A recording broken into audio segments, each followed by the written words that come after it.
ఇక అంబిక హాస్పిటల్‌కి వచ్చి యమున వాళ్ళని చూసి, "ఆ విహారి గాడిని చంపేశాను. ఇక సహస్రకి మగబిడ్డ పుడితే వాడిని చంపేస్తే నాకు ఏ అడ్డు ఉండదు" అని అనుకుంటూ ఉంటుంది.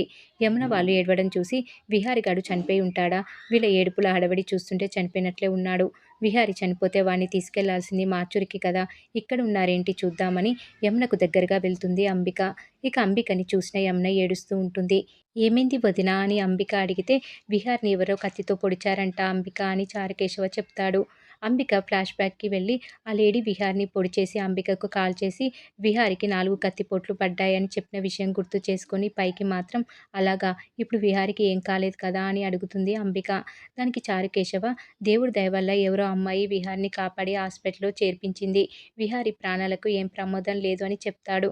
అంబిక చాలా డిసప్పాయింట్ అయిపోతుంది. విహారి కండిషన్ క్రిటికల్‌గానే ఉంది. చిన్న సర్జరీ చేయాలంట అని చారుకేశవ అంటాడు. "ఏ దుర్మార్గులు నా కొడుకు మీద ఇలా చేశారో, వాళ్ళకి పుట్టగతులు ఉండకూడదు" అని యమున అనటంతో, "నేను సహస్రని చూసి వస్తా వదినా" అని అంబిక బయటకి వెళ్తుంది. ఇక అంబిక సుభాష్‌కి కాల్ చేసి, "విహార్‌ని చంపడానికి మనుషుల్ని ఎక్కడి నుంచి తీసుకొచ్చావు? నీకు వాళ్ళకి కలిపి సన్మానం చేస్తా" అని అంటుంది. ఏమైందని సుభాష్ అడిగితే, "వాళ్ళు సగం పొడిచి వదిలేసి చంపేశామని చెప్పారు. వాడు ఐసీయూలో ఉన్నాడు" అని చెప్తుంది అంబిక. సుభాష్‌ని ఫుల్లుగా తిడుతుంది. సుభాష్‌ని హాస్పిటల్‌కి రమ్మని చెప్తుంది అంబిక. ఇక మరోవైపు బామ్మ యమున దగ్గరికి వెళ్ళి, "ఎలా ఉందమ్మా మీ బాబుకి" అని అడుగుతుంది. ఇంకా సీరియస్‌గానే ఉందని యమున ఏడుస్తూ ఉంటుంది. అక్కడ నా మనవరాలి పరిస్థితి అలాగే ఉంది. ఏంటో దేవుడు మంచి వాళ్ళకి ఇలాంటి పరిస్థితి ఇస్తాడు అని అంటుంది బామ్మ. ఇంతలో డాక్టర్ వచ్చి విహారి కండిషన్ క్రిటికల్‌గా ఉందని చెప్పడంతో అంబిక చాలా సంతోషపడిపోతుంది. తన కొడుకుని కాపాడమని యమున ఏడుస్తూ ఉంటుంది. ఇక బామ్మ యమునకి ధైర్యం చెప్తుంది.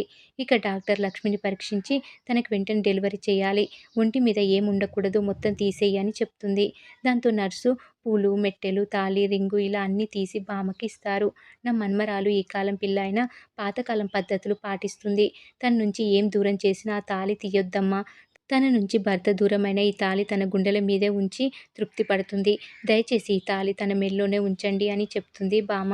దాంతో డాక్టర్ సరే అని అంటుంది. ఇక యమున దేవుని దగ్గరికి వెళ్ళి, "దేవుడా ఏంటి ఈ పరిస్థితి? ఒకవైపు మా ఇంటి వారసుడికి గండాలు పెట్టావు. మరోవైపు నా కొడుక్కి ఈ పరిస్థితి కలిగించావు. నా కొడుకుని కాపాడు అని వేడుకుంటూ ఉంటుంది యమున. ఇక అంబిక విహారిని చూసి అక్కడ తప్పించుకున్న ఇక్కడ విహారి చస్తాడు. ఎలా అయితే ఏంటి? నాకు విహారి చావు కావాలి అంతే అని అనుకుంటూ ఉంటుంది.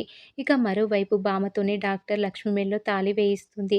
లక్ష్మి మెడలో తాళి పడగానే విహారిలో చలనం మొదలవుతుంది. డాక్టర్ చూసి, "యమున వాళ్ళతో మీ అబ్బాయి నార్మల్ కండిషన్‌లోకి వచ్చారని" అంటాడు. ఇక లక్ష్మిని క్రిటికల్ వార్డ్‌కి మార్చుతారు. విహారిని ఐసీయూ నుంచి నార్మల్ వార్డ్‌కి మార్చుతారు.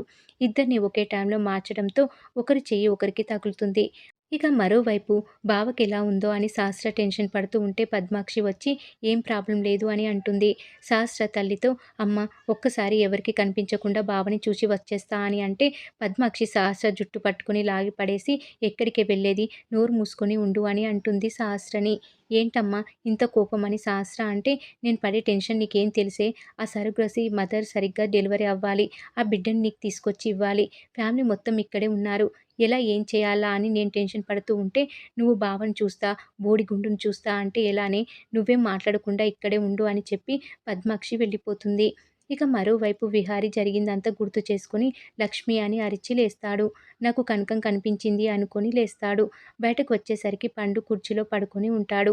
నర్సు విహారిని చూసి, "సార్ మీరు బయటకు రాకూడదు" అని అంటుంది. "నేను నా కనకాన్ని చూడాలి" అని అంటాడు విహారి. "కనకం ఎవరు సార్" అని నర్సు అంటే, "నన్ను కాపాడింది కదా తనే" అని అంటాడు విహారి. తను క్రిటికల్ వార్డ్‌లో ఉందని నర్సు చెప్తుంది. ఇక విహారి అటుగా వెళ్తాడు. మరి ఏం జరగబోతుంది అనేది రాబోయే ఎపిసోడ్‌లో తెలుసుకుందాం.